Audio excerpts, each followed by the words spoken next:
Aujourd'hui, on salue avec quelque émotion cette disparition qu'il aura jusqu'au bout tout donné pour le militantisme qui a été le sien. Il a été de ce petit groupe qui, dès le départ, effectivement, a souhaité que cette association puisse voir le jour et qu'il y ait cette force au service de la montagne et des montagnards qui existe et qu'elle s'appelle l'ANEM. Merci à l'ANEM et merci à ce 33e congrès d'avoir voulu lui rendre cet hommage mérité. Merci.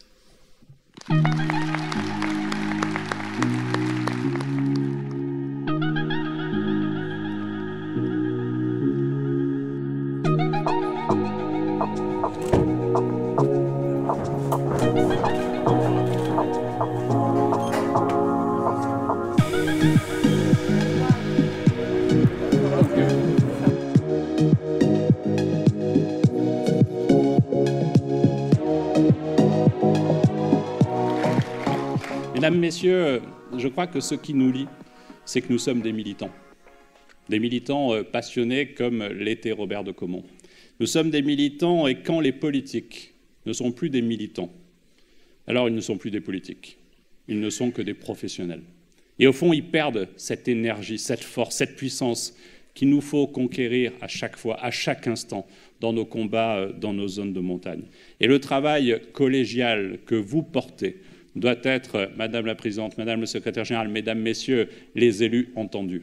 Et c'est parce que nous ferons la démonstration qu'on est capable de vous entendre que nous ferons demain la démonstration que la confiance peut être retrouvée. Je vous remercie.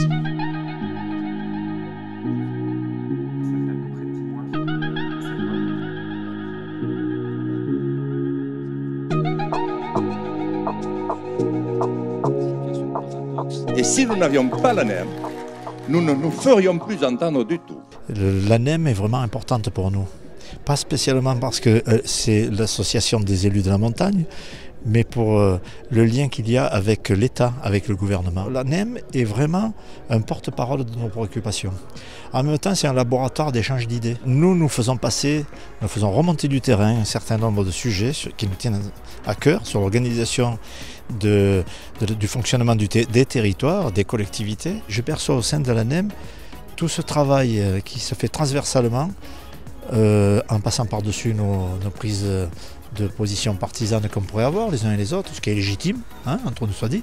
Mais là, on arrive à travailler vraiment pour regarder l'avenir ensemble et en face. L'ambiance est toujours au franc-parler entre les pouvoirs publics et les élus de la montagne.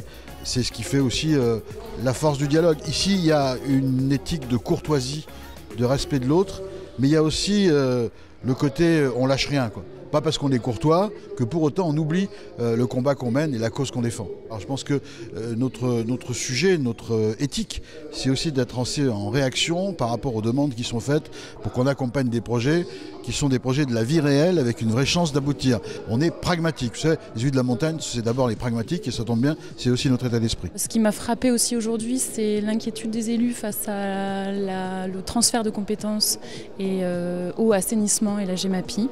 Donc là aussi, on est en capacité de les accompagner, notamment via Territoire Conseil, puisque nous développons des téléconférences, des journées d'information et des accompagnements sur le terrain pour les aider à s'approprier ces nouvelles thématiques. Vraiment, ce que le gouvernement, ce que le président de la République essaye de mettre en œuvre aujourd'hui avec l'ensemble des collectivités locales, avec l'ensemble des élus que vous représentez, c'est ce nouveau pacte de confiance. Et donc, comptez sur nous pour porter haut et fort les valeurs des spécificités de notre territoire, notamment des territoires de montagne, et surtout apportons à toutes et tous l'ensemble des services qui permet de faire en sorte que la France soit une chance pour tous, où que vous habitiez, où que vous soyez, et quelles que soient les beautés de votre territoire. Je vous remercie. Je tiens à vous assurer plus que jamais que nous restons garants de l'esprit de l'ANEM. Plus que jamais, nous devons prendre le parti de la montagne. Pour conclure, vous l'aurez compris, la passion et l'engagement qui sont ceux des élus de montagne, quelle que soit leur sensibilité, quel que soit le massif dont ils sont issus, ils mènent ensemble les combats pour un horizon commun. Que demandons-nous? Un traitement de faveur? Un statut à part? Non. Au contraire, ce que nous demandons, c'est tout simplement de pouvoir vivre et travailler comme tous les autres Français, Ce que nous demandons, c'est d'accéder aux services essentiels dans les mêmes conditions que chacun. C'est de pouvoir continuer à être un territoire à vivre et à faire vivre. Vive la NEM, vive la montagne! La spécificité des territoires, c'est une réalité, nous devons les prendre en compte. Et d'ailleurs, depuis trop d'années, les politiques publiques ne partent pas suffisamment de ces spécificités du territoire. Vous n'avez qu'un Français sur deux, par exemple, qui a accès au très haut débit, le numérique. Ma responsabilité, c'est que d'ici 2020, tous les Français, où qu'ils habitent, puissent bénéficier de bon débit et en 2022 du très bon débit. Et je présenterai une loi avec Jacques Mézard au début de l'année 2018, la loi logement, dans laquelle il y aura énormément d'éléments facilitant le déploiement de la téléphonie et le déploiement du numérique.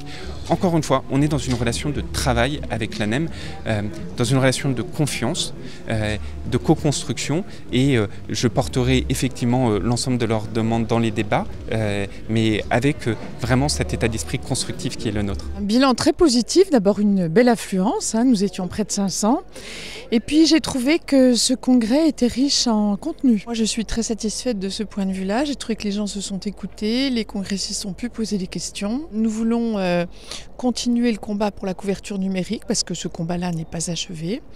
Nous voulons également surveiller les décrets d'application de la loi, donc la publication des décrets et surtout leur application. Et puis nous allons ouvrir le chantier de la préparation de la PAC 2020. En termes de reconnaissance de la NEM, moi je suis très satisfaite que 3 membres du gouvernement aient été présents. Je pense que ça n'est pas rien, ça montre que la NEM est un partenaire écouté. Nous avons eu la chance d'avoir le ministre Castaner, avec Julien Denormandie et Madame Gouraud, mais plus particulièrement le ministre Castaner, qui vit dans un territoire de montagne, qui connaît et qui a une conscience des spécificités de la montagne. Donc nous leur avons demandé en clôture, et vous l'avez noté, d'avoir l'audace d'écouter le président de la République et d'avoir l'audace d'appliquer ce droit à la différenciation. Et les chantiers de cette année sont évidemment la veille sur la bonne application de la loi montagne qui a été votée l'année dernière, parce qu'une loi, même si elle est excellente, il faut veiller à sa bonne application. Et puis nous avons tous les sujets que nous avons évoqués lors de ce congrès, avec les motions qui ont été apportées par Madame la secrétaire générale, et il va falloir qu'on assure ce suivi et qu'on ait des actes face à ces motions. Donc ça, c'est notre combat. Et le deuxième, c'est de rassembler les nouveaux parlementaires autour de la cause de la montagne, parce qu'ils ne connaissent pas forcément cette grande famille de la montagne, et on était très heureux d'en avoir ici quelques-uns pour qu'ils transmettent à leurs collègues cette envie de nous rejoindre.